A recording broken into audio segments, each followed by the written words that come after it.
It's about time to get started here. So let's do my background here today is in the nearest thing there is the Japanese battleship Fuso on her way uh, to Surigao Strait, where she'll be met in the Battle of the Surigao Strait. But this is an American air attack on Fuso, and in the background Mogami. Um, they were hit with some bombs, but no serious damage was done in that attack. Okay, let's proceed here to the chart. This is a Japanese kamikaze coming in, and the date we finally reached October 25th of 1944, which is a day that all kinds of wild things happened, including the very first kamikazes. The only point here is that the Americans are ahead in everything at this point in October 44. The Japanese are behind in every possible way. In some cases more than others, but behind in every case, just the same. Nevertheless, the Japanese have a plan, and it's a realistic plan that gives them probably the best possible opportunity to win. And their plan is they have a northern force, which is the Japanese aircraft carriers, which are really pretty harmless because they don't have air groups. They have only about enough airplanes for one carrier, even though they've got four carriers, and most of them are not trained well enough to be able to operate on carriers. They don't believe that they can land on carriers at all, for example. So they could take off, and then they do eventually, but they can't come back to the carriers. This is a decoy, and its only purpose is to lure American fighting strength away to give the Japanese a chance. Then there's the southern force, and that's Nishimura and Shima's forces. Nishimura had the force, part of which is in the background behind me under air attack before they get to Surigao Strait, where they're going to be met by the Americans with cruisers and the old battleships. That's a diversion to pull the Americans out of place. The northern force is a decoy. If you realize it's a decoy, you can just let it go and ignore it. Let's see, Eldon's coming in here. We'll admit Eldon. So if the Americans really know what's going on, they can completely ignore the northern force. They don't understand that well, and they're certainly not going to ignore it, but that would be fine. The southern force is a diversionary attack, and that's a real attack. You can't ignore that. They'll come in and do damage. They're not just trying to cheat to get you to follow them away somewhere out of the action. But they are trying to get you out of position, out of the ideal position. And the center force is the real danger. This is the bulk of the force of the Japanese Navy at this point. That's under Kurita. It's a surface force, battleships, cruisers, destroyers. Kurita, last time, Elwood told you how the U.S. submarines in excellent work not only reported the center force, which told the Americans for the first time the Japanese were coming out to fight, but also eliminated three heavy cruisers from the force, and Kurita made the error of sending them the one that was only disabled and not sunk back with two destroyers for escort. You would normally do that, but this is the last chance, do or die, for the Japanese Navy. And if it's last chance, do or die, you don't rob your force of destroyers to escort a crippled ship away.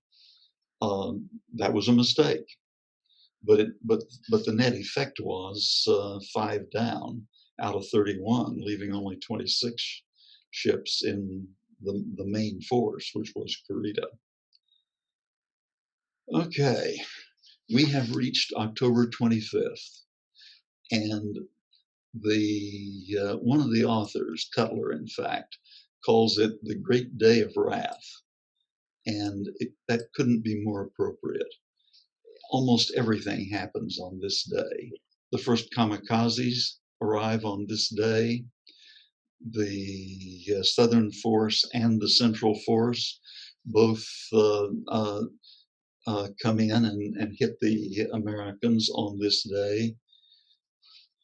The overall status is that Kincaid, the 7th Fleet, which is MacArthur's Navy, the amphibious support, he's going to go meet the Japanese Southern Force at Surigao Strait.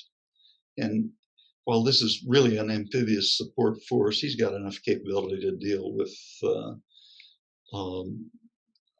the Southern Force, okay. So that's what's happening there. Halsey, with the bulk of the U.S. Navy strength, is off chasing Ozawa, the decoy, to the north. And Halsey is out of it. And that's a potential disaster, an absolute disaster. And nobody is meeting Kurita, the main Japanese force, where they come through the San Bernardino Strait, coming out this morning. There's nobody waiting to meet them. And we can talk some. We've already the video last time gave some information on how Halsey was suckered away, and I talked about that some too. Also, this is the first day of kamikaze attacks, the very first, and we'll talk about that too. The picture here is the American light fleet aircraft carrier Princeton after an air attack. This was not kamikaze, it was bombed. This funny looking awkward thing here on the flight deck is the elevator, which has been blown up out of the elevator pit to its left. And after flying up in the air, it came back down on the deck there. So that's the Princeton, which will be lost this day. Okay, onward.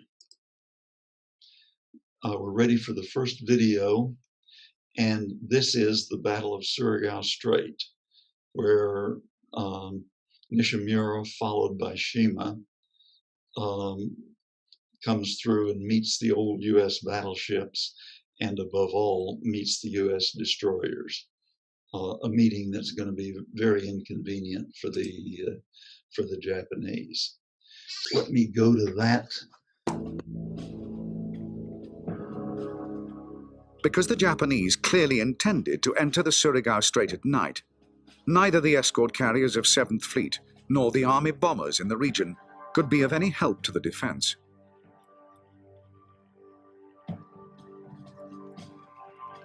An action would have to be fought by surface warships, and that meant the old battleships and cruisers of the Shore Bombardment Force, commanded by Rear Admiral Jesse Oldendorf.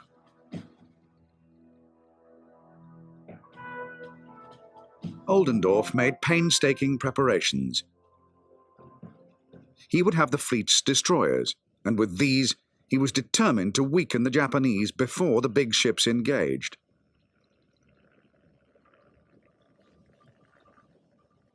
The admiral ordered his forces to take up positions across the northern end of the Surigao Strait and make ready to meet the enemy.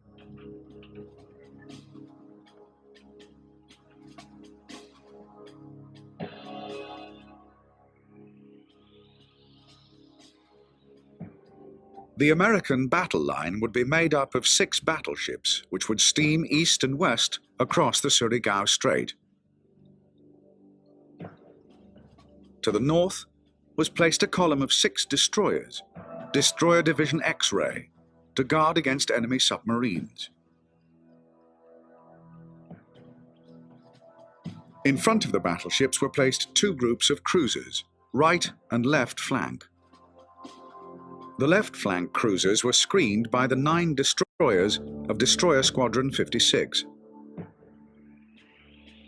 The right flank destroyers were Destroyer Squadron 24, with 6 ships patrolling a north-south line. A picket of 7 destroyers from another command, Destroyer Squadron 54, was already operating on both sides of Hibusan Island.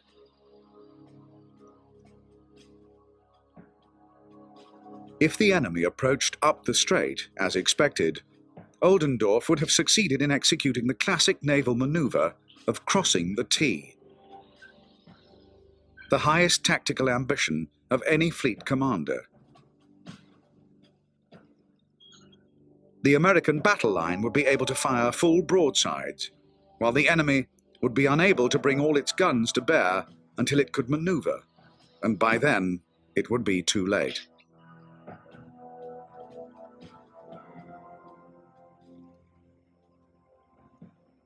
The American defenders at Leyte had no aircraft available which could operate at night.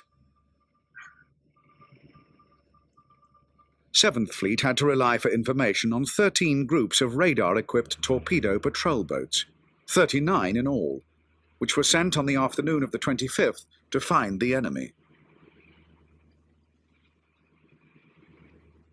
The PT boats made their first contact with the Japanese fleet at 22:50.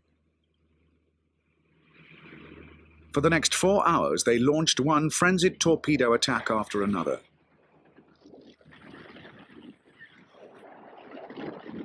No Japanese ships were hit, but at the cost of a single boat, a constant stream of reports reached the waiting American warships in the Surigao Strait.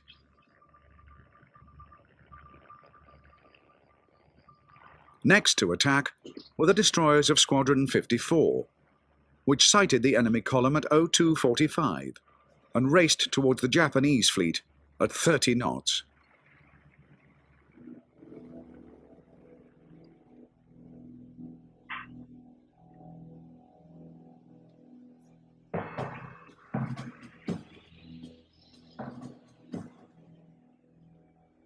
As it entered the Surigao Strait, Force C was sailing with the battleships Yamashiro and Fuso and cruiser Mogami in column, with 4 destroyers as a screen ahead.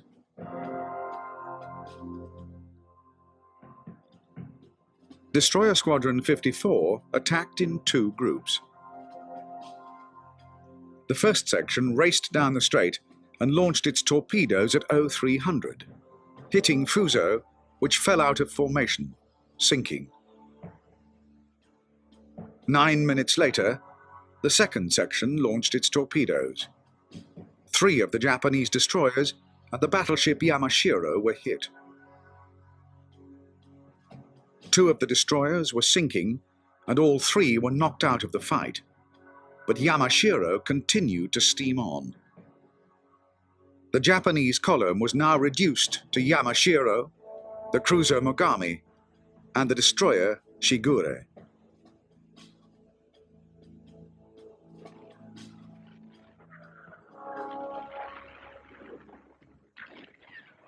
Altogether, 47 torpedoes had been fired by the first 2 destroyer groups to attack in the Surigao Strait.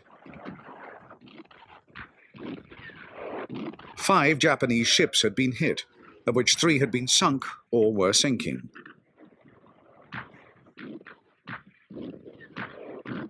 It was a superbly well-executed attack, one of the most successful destroyer actions of the whole war.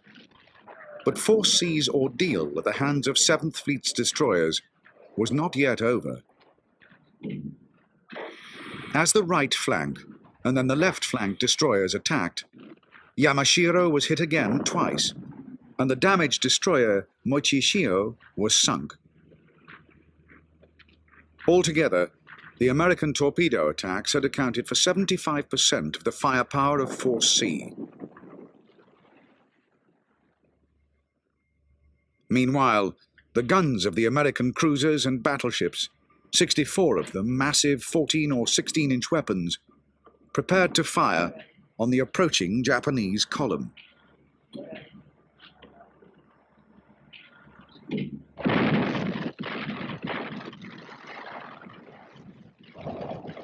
The first American ships to open up were the right and left flank cruisers. Of the battleships, it was those with the latest radar that fired first: West Virginia, Tennessee, and California. Between them, they shot off 93 rounds of 16-inch and 132 rounds of 14-inch armor-piercing shell in 6-gun salvos. The cruisers fired more than 4,000 rounds.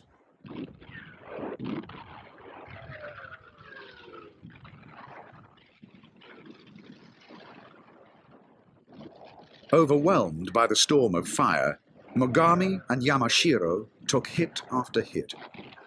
5 minutes after the American line had opened up, both ships were ablaze and slowly retreating.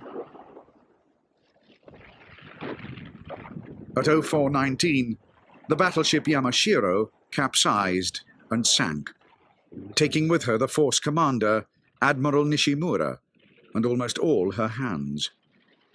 Only the blazing cruiser Mogami and 2 destroyers, one badly damaged, were able to retreat back down the Surigao Strait.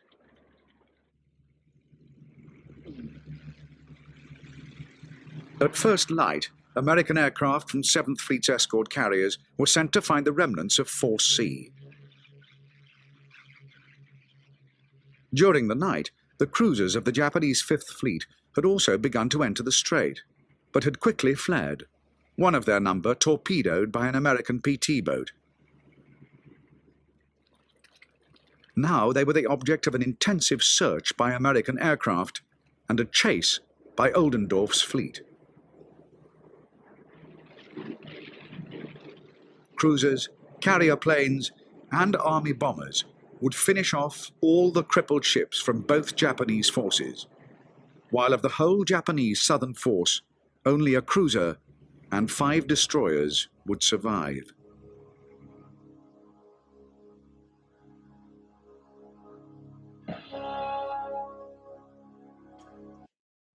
Okay, that was the Battle of Surigao Strait.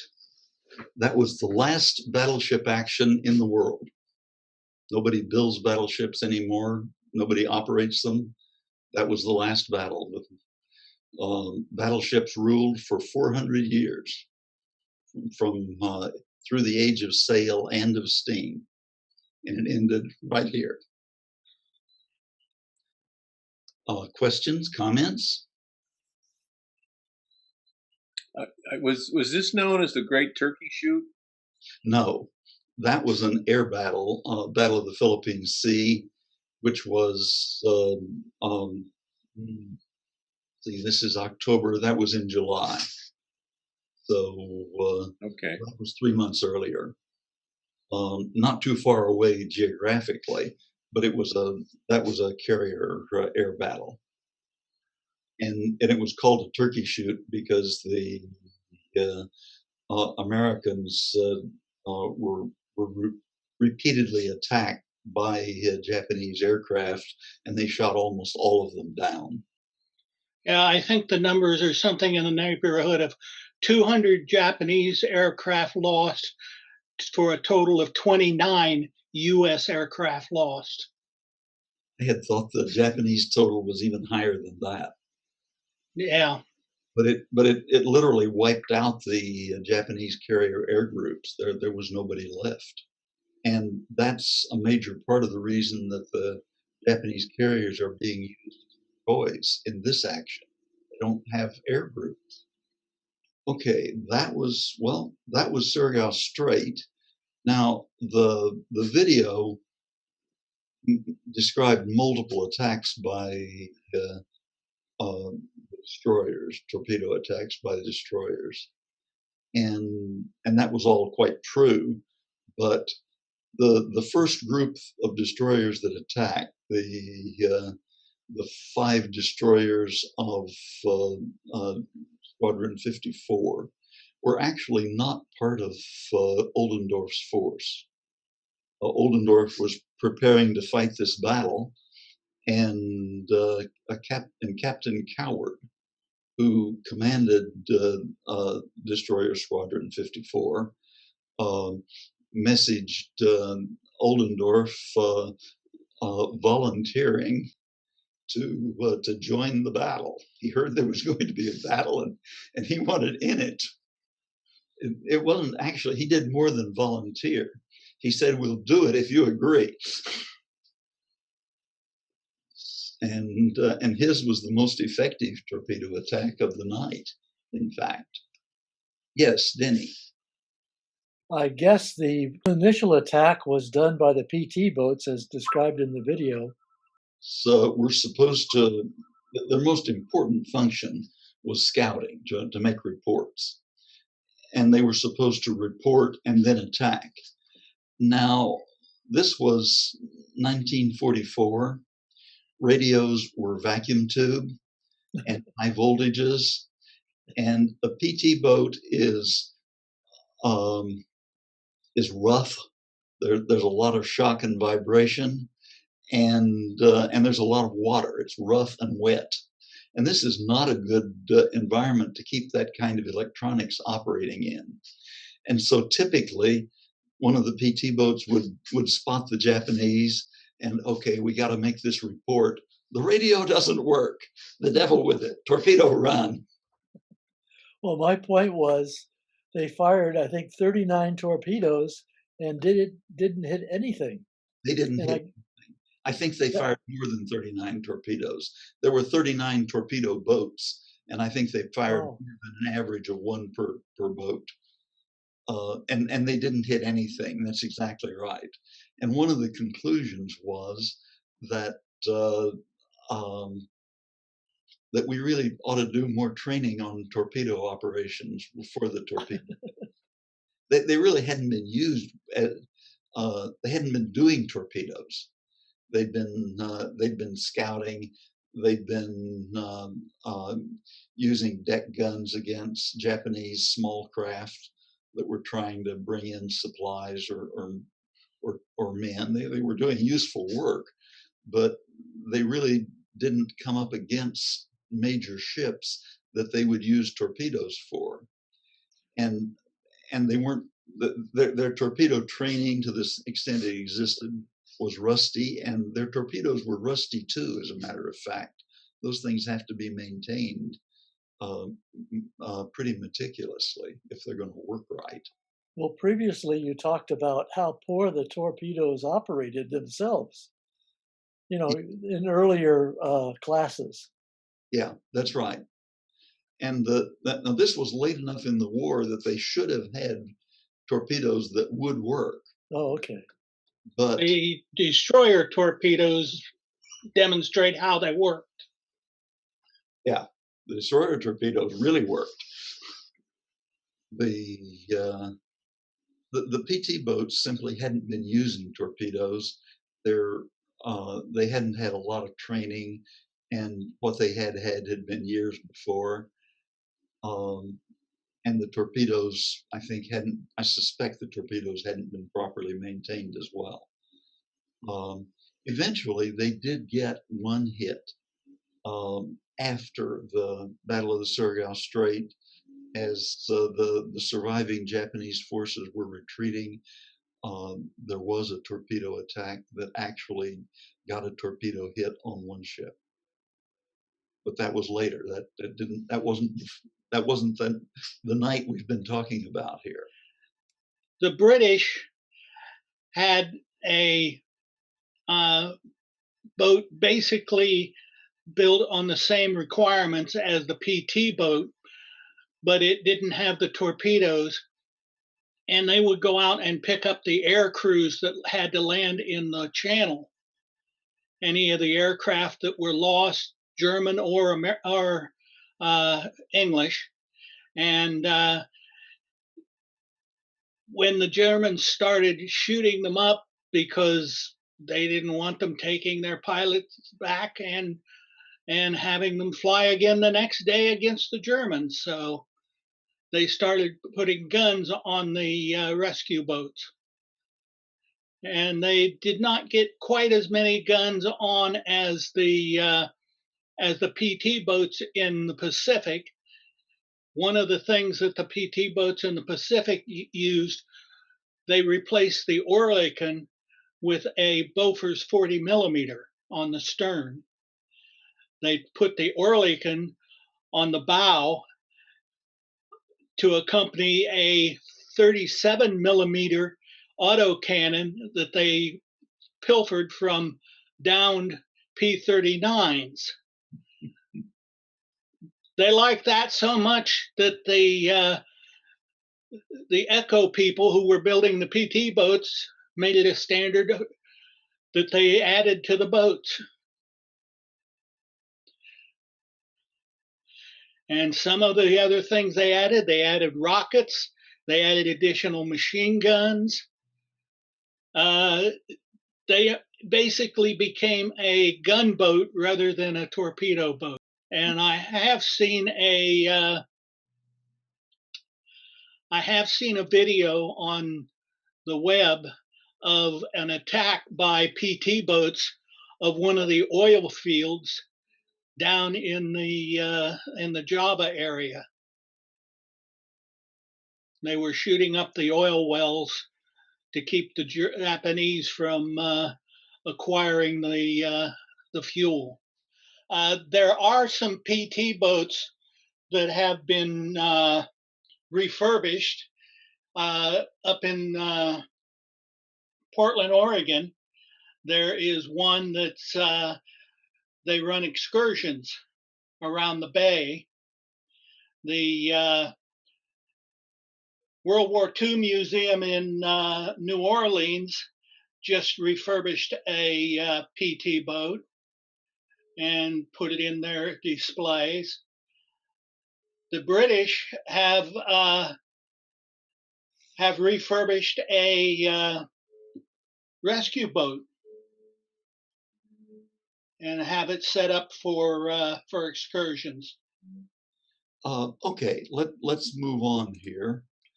And the next topic is escort carriers, a different kind of aircraft carrier. Aircraft carriers that are not for battles. They carry real warplanes, but they were never intended to participate in a naval battle. They are too slow, in particular, but they're very useful. There are a lot of roles for a low-cost carrier like that. And indeed, the classic role, the original one, was as an escort in the Battle of the Atlantic. Air cover for convoys from both continents was quite helpful in suppressing submarine attacks. But in the middle of the Atlantic, there was an area they couldn't cover because the airplanes didn't have long enough range. And even if they had enough range to get out there, they'd have had to turn right around and come back. But if you have a small, low-cost aircraft carrier built on something like a merchant ship hull, then you can have just a few airplanes on it, and you can have air cover clear across the ocean. So, Elwood, you want to do this now? That's the time. Okay. The escort carriers were based on cargo ships, basically just adding a flight deck to the top of the ship without having a hangar. These ships were started as an integral part of an escort of a convoy going across the Atlantic. A matter of fact, the first one was actually sunk by a German U-boat before it got to the other side, but it lasted long enough to demonstrate its usefulness to the Allies, and we started building them in numbers. These ships were, in a lot of cases, capable of carrying the cargo that they originally carried without the flight deck. They were small, they were slow. About the fastest was 17 knots, which was better than most of the convoys that were being sent across the ocean. They were built on uh, the hulls of merchant ships. A lot of cases, the tankers and bulk carrier ships, so that they didn't interfere with the flight operations. They were, of course, low cost because all you've got is the flight deck without a hangar and all the weapons and armor that a normal aircraft carrier would have. Their value existed in having integral air cover within a group that they were covering, be that a convoy going across the Atlantic, or being that a amphibious operation against one of the Japanese islands. The convoy escorts also later on in the war broke off into hunter-killer groups, with the aircraft carrier being a nucleus of the hunter-killer group. They would fly out, sometimes attack and locate German U-boats, and the destroyers and destroyer escorts that were accompanying the aircraft carrier could then attack. They were used for transport of Army aircraft, which we'll see a couple of pictures of the ships loaded with P-38s and P-47s. They transported aircraft of both the Army and Navy. They provided air crews and additional aircraft to the fighting fleet at distance, part of the supply chain for the big ships. And these are the big ships. The Essex class carrier. The Essex was actually laid down in April 1941. Notice that's before Pearl Harbor. It was launched in July of 1942 and commissioned into service in December of 1942. This is the fleet attack ship of the future. Had a top speed of 33 knots. The old battleships had a little over 20 if they were good. Had a complement of aircraft between 91 and 103. With the support of other ships, it could maintain that kind of complement at distance from any home bases like Pearl Harbor or such. This is an Independence class light carrier. Now, the difference between a light carrier and an escort carrier is that an escort carrier is built on a cargo ship hull, whereas a light carrier is built on the hull of a cruiser. It is much faster than the escort carrier. It can keep up with the battle fleet. It provides additional services and also provides the replenishment of aircraft and aircrew as needed for the big ships. They provide more flight decks for the combat fleet, providing at a lower cost and at a much more useful existence. The big carriers are mainly used for striking targets like ground airports and carriers and battleships and things. whereas these ships provide the additional strike capability by replenishing the big carriers. They provide defense in combat air patrols and anti-submarine warfare. They provide search and rescue.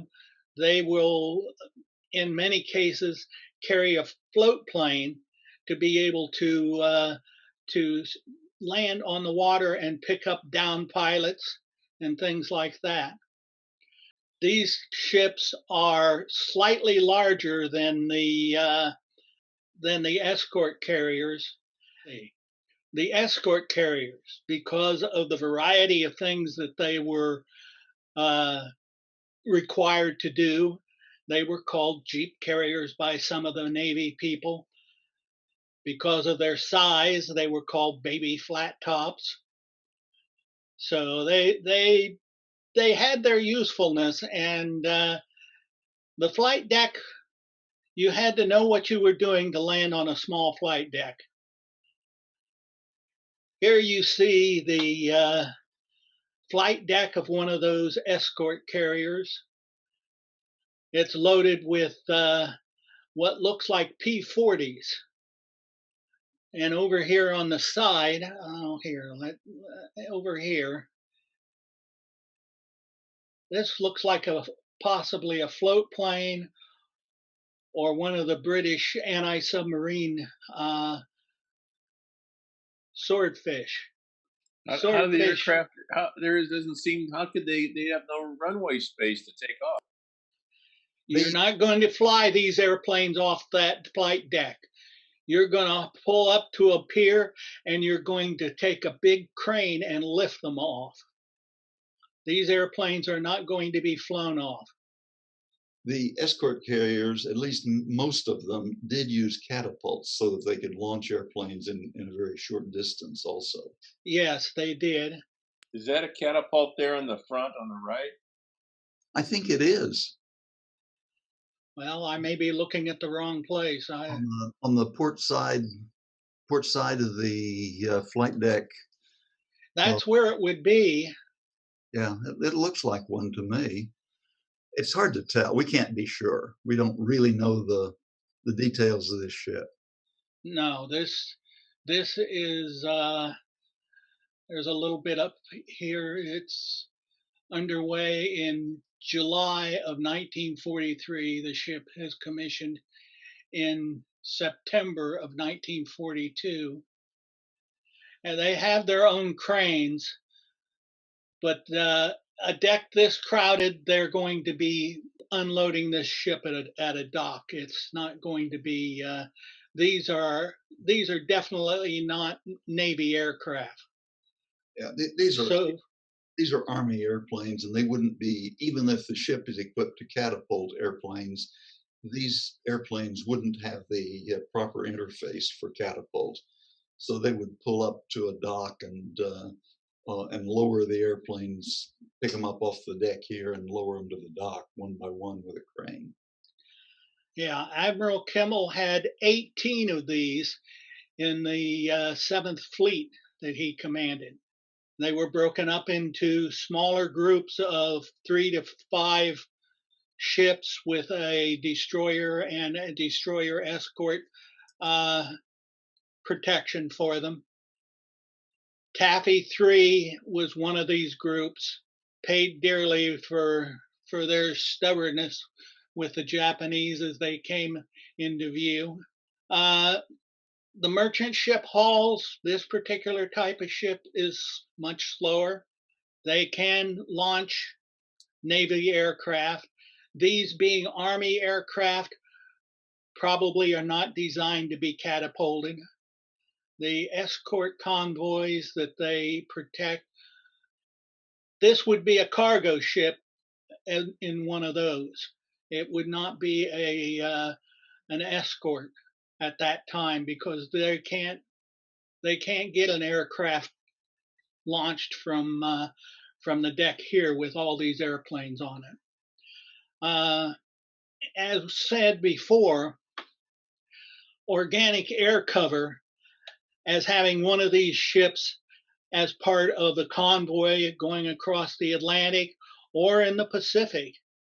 And organic in being the nucleus of the hunter-killer anti-submarine groups in the Atlantic. These aircraft provide anti-submarine warfare, protection to an amphibious operation.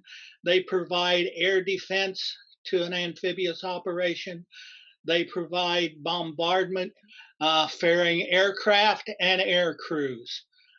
This type of ship may, in addition to having the Army aircraft on board, may have the mechanics, the pilots, navigators, bombardiers, anything armors that need to be go with the Army squadrons that are being moved. As stated, the combat air patrol support is provided to amphibious operations, close support to the troops on the ground and going ashore. This is an interesting group. You'll notice the first and second group of aircraft. The aircraft you're looking at in the front of the ship, on the bow, and in the midship, these are actually Japanese Zeros. They have been captured in one of the islands. They are reasonably intact, although as you see, some of these aircraft are sitting on their bellies. They're being returned to the United States to go to one of the foreign technology evaluation centers. They will put the airplanes back together, find out their performance, test them against U.S. aircraft to find out the best way of shooting these down. The aircraft on the back here, these are American aircraft. These are what looks like probably TBFs or F-6F fighters. Now, from June of 1939, before Pearl Harbor again, to May of 1945, 123 escort carriers were laid down. Not all of them lasted to the end of the war, but many of them did. Let's go on to the next slide. Here's the picture I was looking for before. On the bow of this escort carrier are P-38s. Now, if you'll notice, the P-38s are a little short. That's because the outer wing panels have been removed to get more P-38s on the deck. There are also some along the stern, and these in the middle, those are P-47s, and they've got their wings installed. At one time, I tried to count the number of aircraft, but I've forgotten how many there are on there now. But this is how they would move Army aircraft from one place to another. They would come up with a dock and have the cranes lift the aircraft off the carrier. They would go through the necessary trip to the airport where they would have their wings installed. I have seen Spitfires being reassembled after a trip like this, and they came in crates with their wings removed. Okay, let's go on to the next one. Here we go. This gives you a little bit of the idea of the size of the different ships. The CVEs are the small ones on the merchant ships. The CVL is light carrier built on a cruiser hull. You'll notice the line here. That's your catapult. The light carrier has 2 catapults. The light carrier is fast enough. It's well over 20 knots, fast enough to keep up with the Essex class carrier, which is this carrier here. And the catapult is up here. This is the bow of the ship over here. I don't know why they put the bow of the Essex class ship in the opposite direction from the others. Possibly the guy that did this didn't know what the Essex class carrier was like. Now, this ship down here, this is Chinook.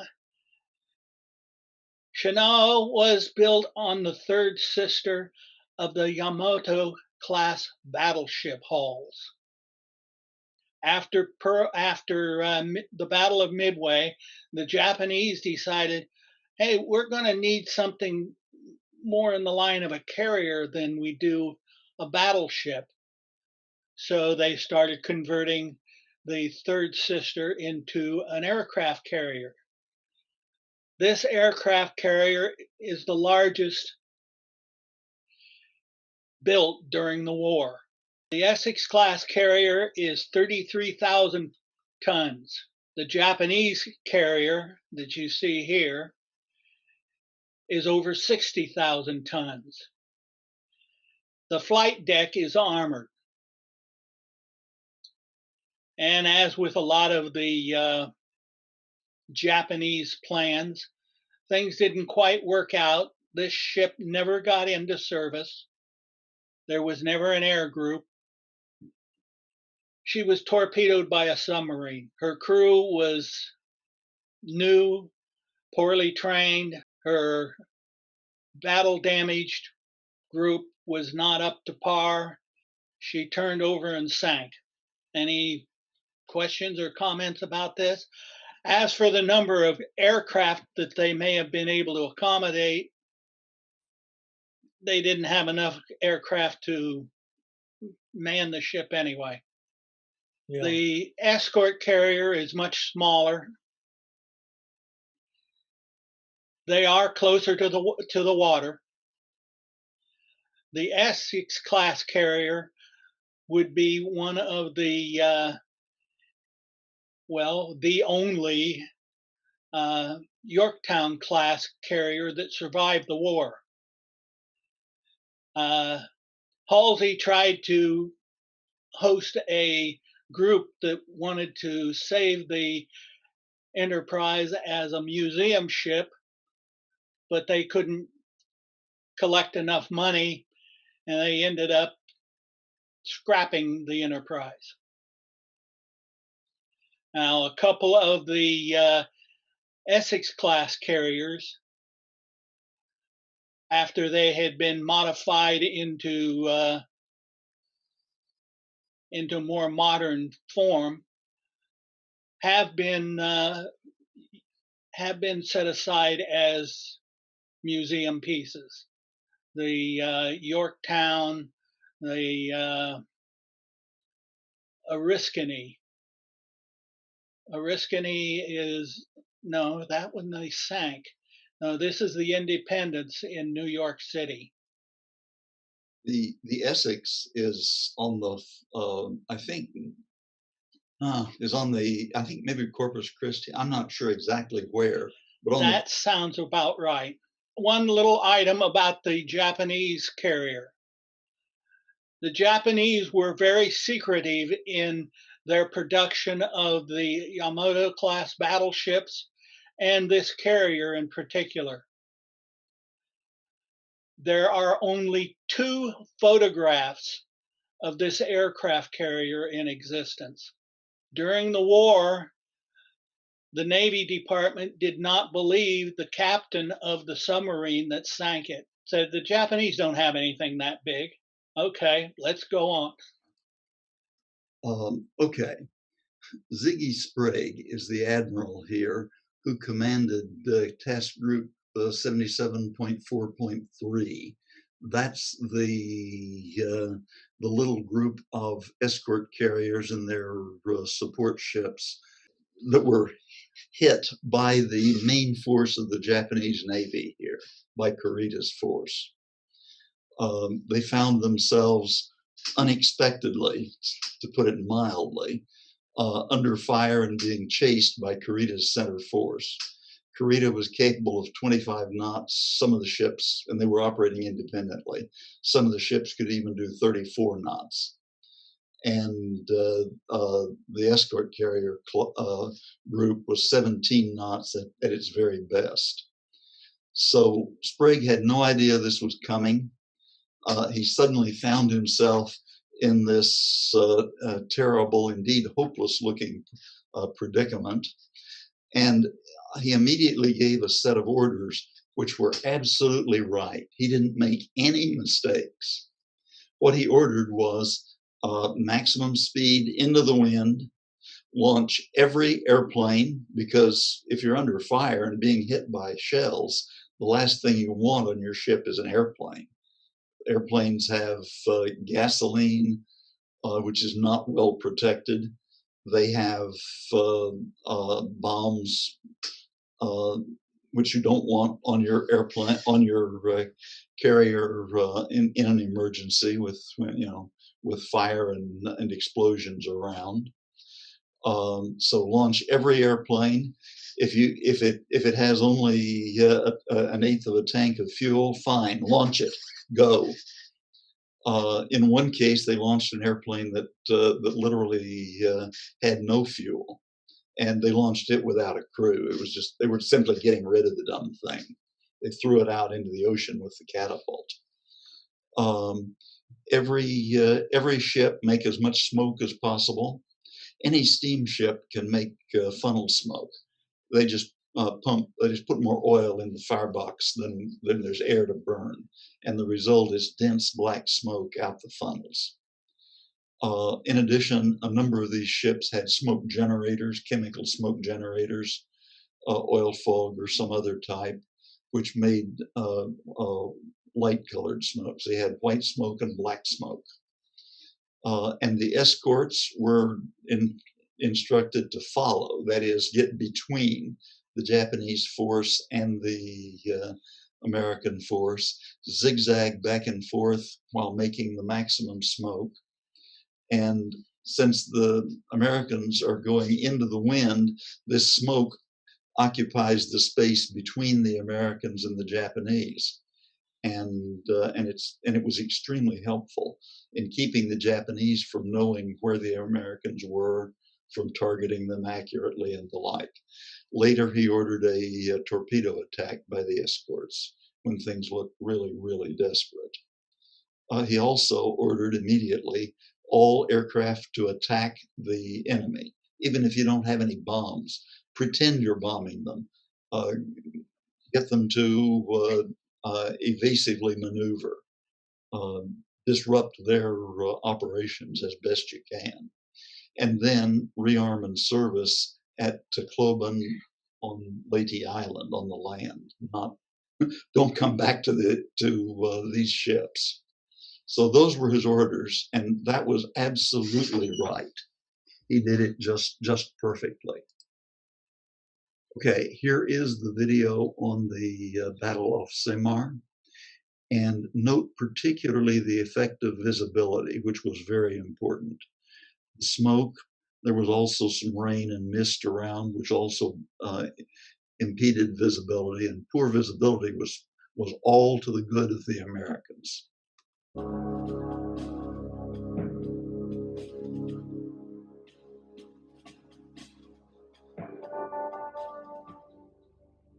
While the night battle had raged in the Surigao Strait, to the north, Admiral Kurita's Force A, with its 4 remaining battleships, had passed through the San Bernardino Strait entirely unopposed. The Americans at Leyte were still assuming that Admiral Halsey had left the battleships and cruisers of Task Force 34 guarding the passage. But that plan had never been put into effect, and the ships were racing north, with Halsey in pursuit of the Japanese carrier force.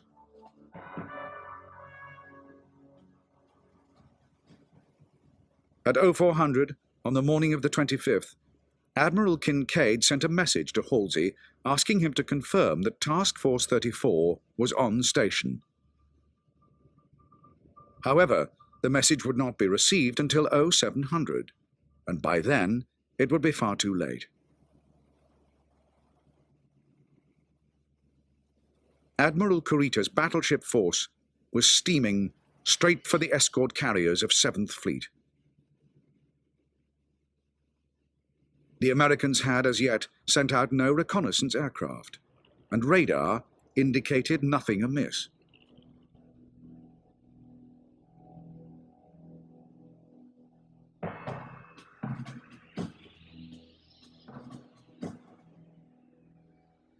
The escort carriers, which now stood between the battleships of the Japanese Force A and the American invasion fleet at Leyte, were in two groups lying off Samar.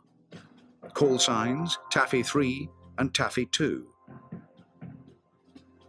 Further to the south was the third group, Taffy 1, while much of the shore bombardment force was chasing the retreating Japanese after the battle in the Surigao Strait.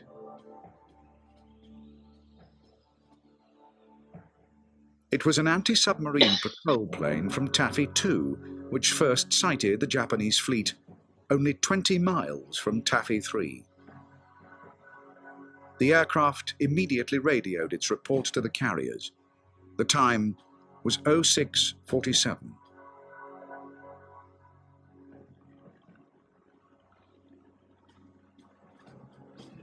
Almost at the same time as the American patrol plane reported the massive Japanese force bearing down on Taffy 3, the two fleets came in sight of each other.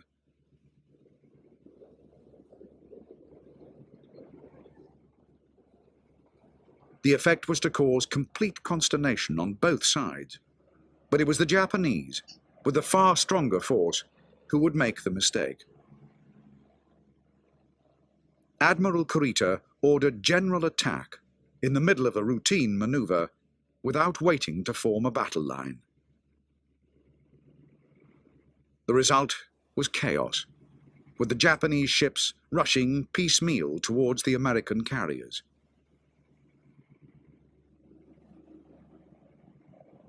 On the American side, Taffy 3's commander, Rear Admiral Clifton Sprague, reacted with complete presence of mind. He at once made a course change into the wind and ordered all his planes launched. Every ship was to make smoke, and the carriers were to increase speed to flank 17.5 knots. At a range of 19 miles, the Japanese big guns opened fire.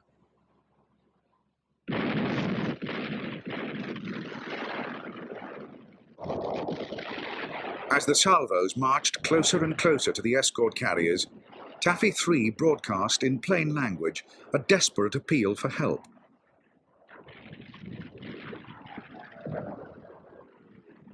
Meantime, the only hope was to run for it, and at the same time counterattack in the hope of at least distracting the enemy. Aircraft from Taffy 3 and nearby Taffy 2, armed with whatever was to hand, including depth charges and rockets, were already attacking furiously.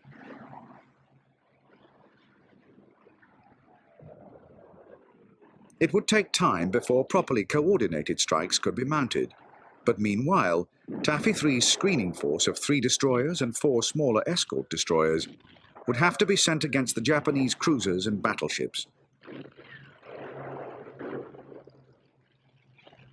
Their chances of survival were slim, but they might at least delay the enemy with torpedo attacks and confuse him with smoke.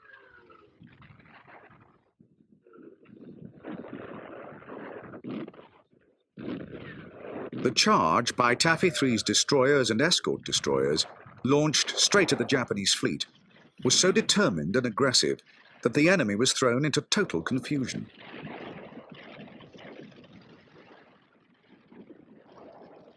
the destroyer's torpedoes knocked out a Japanese heavy cruiser and forced the big ships into wild, evasive maneuvers. However, in spite of the extraordinary courage of the American destroyers, at 0750, the carrier Kalinin Bay took the first of 14 enemy shells. White Plains was also hit. At 0810, Gambia Bay dropped out of formation, listing heavily. Hit again and again, within half an hour, she was dead in the water and sinking. By now, American bombs, torpedoes, and gunfire from the carriers and destroyers had badly damaged or sunk 4 of the Japanese heavy cruisers, for 1 American carrier and 3 of the defending destroyers lost.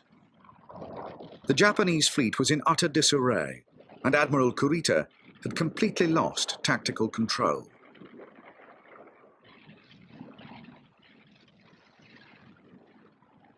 At 0925, he ordered his ships to withdraw and regroup.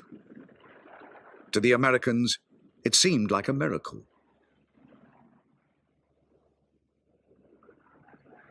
For 2 hours, Admiral Kurita weighed up the options. The fury of the American destroyer and air attacks had led him to believe that he had engaged a far more powerful force than actually existed. He had intercepted the American pleas for help and feared reinforcements would soon arrive. He had also received a message from Luzon, warning, incorrectly, that an enemy force was approaching from the north. As for attacking Leyte, he had just heard of the disaster that had befallen Force C in the Surigao Strait, and knew that his fleet was alone. Intending to engage the non-existent enemy force to the north, Kurita ordered his ships back towards the San Bernardino Strait.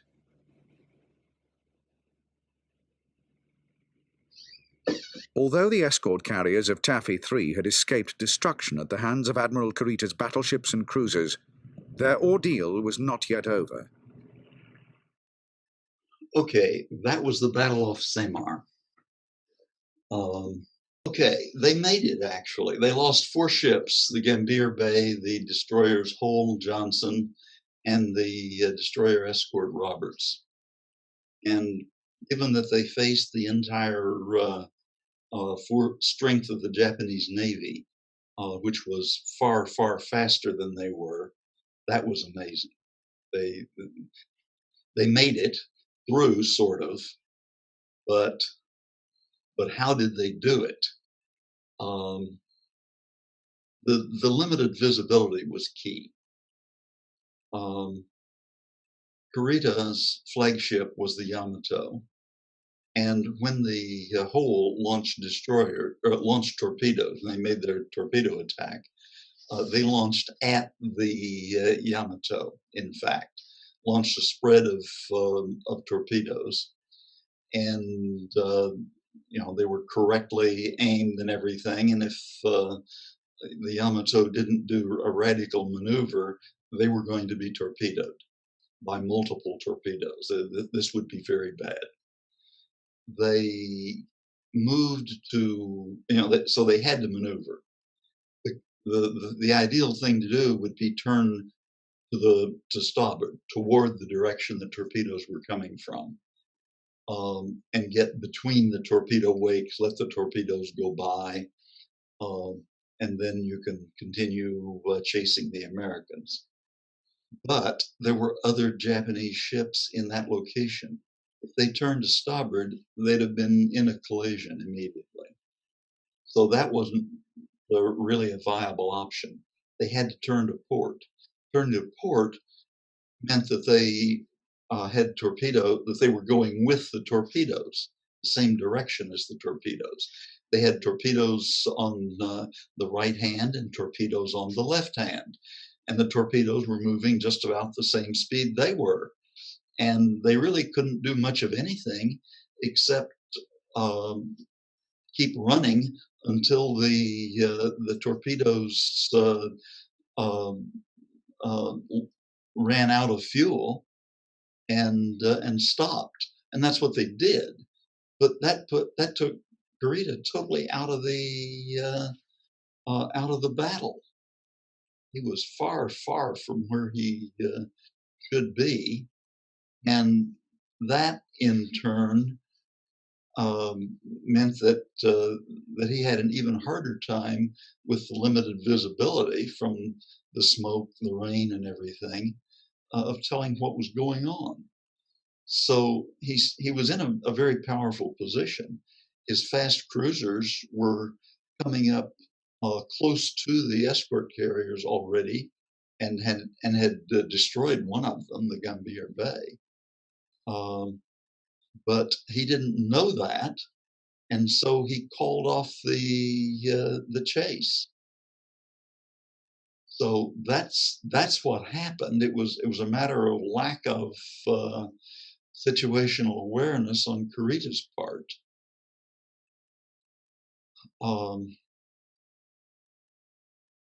Eventually he retired through the San Bernardino Strait, and the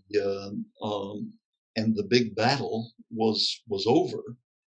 The kamikazes are still to come, and we'll get those next time. But that's where but that's what happened. Comments, questions? One comment I've got, Corrido lost a good deal of his advisors when his flagship was sunk, and all of his staff did not get off in time.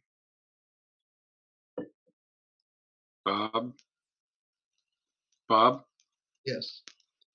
I seem to have read an account on the attack by these destroyers. The Japanese said they fought like lions, and there was one of the ships was captained by a man named Evans, who I think was lost at sea, but that's quite an account. Yeah, in fact, I was going to recommend some books here. Perhaps the one you've read, Horn Fisher, Last Stand of the Tin Can Warriors, or the Tin Can Sailors, I mean. That may be what you read. It's the best book from that point of view. The American destroyer and destroyer escort attacks were quite successful and devastating to the Japanese.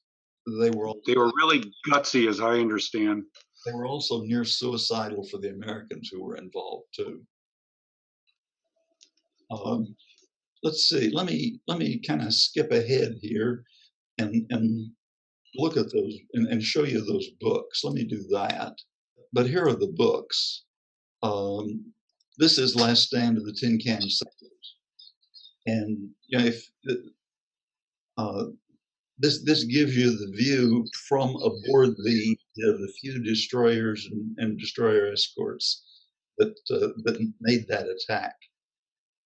It's quite a good book and readily available. Any library would have it, or certainly can get it easily. So that's a good. That may well be the one that you read. Yeah, that sounds like it. Yeah. In addition to that, this is, I mentioned this one once before. This is really the best single book on any part of the Battle of Leyte Gulf, but it only handles Surigao Strait. But it's Tully's book. He was a co-author of of Shattered Sword, which was the spectacular book on Midway. But that's a good one. And another one I'll mention, not necessarily recommend. This book is not for everyone. It's extremely detailed. It goes ship by ship from the records for each ship and airplane by airplane, telling just exactly what each of them did. It gives a big series of track charts showing the locations of every ship every 5 minutes. from time to time. They are complex charts. If you want to read a first book about the Battle of Samar, don't read this one. You need to know the Battle of Samar before you can appreciate this one. But it's a good book, and it's easy to, it's reasonably easy to find. A library generally wouldn't have it. They could probably get it. You can buy it online readily. So, okay, that's it on books.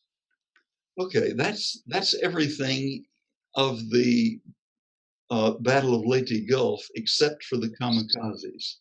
So the very first day of the kamikazes, this was a wild day. The Battle of Surigao Strait, the Battle of Samar, and the first appearance of kamikazes. Well, how about we see you in 2 weeks then?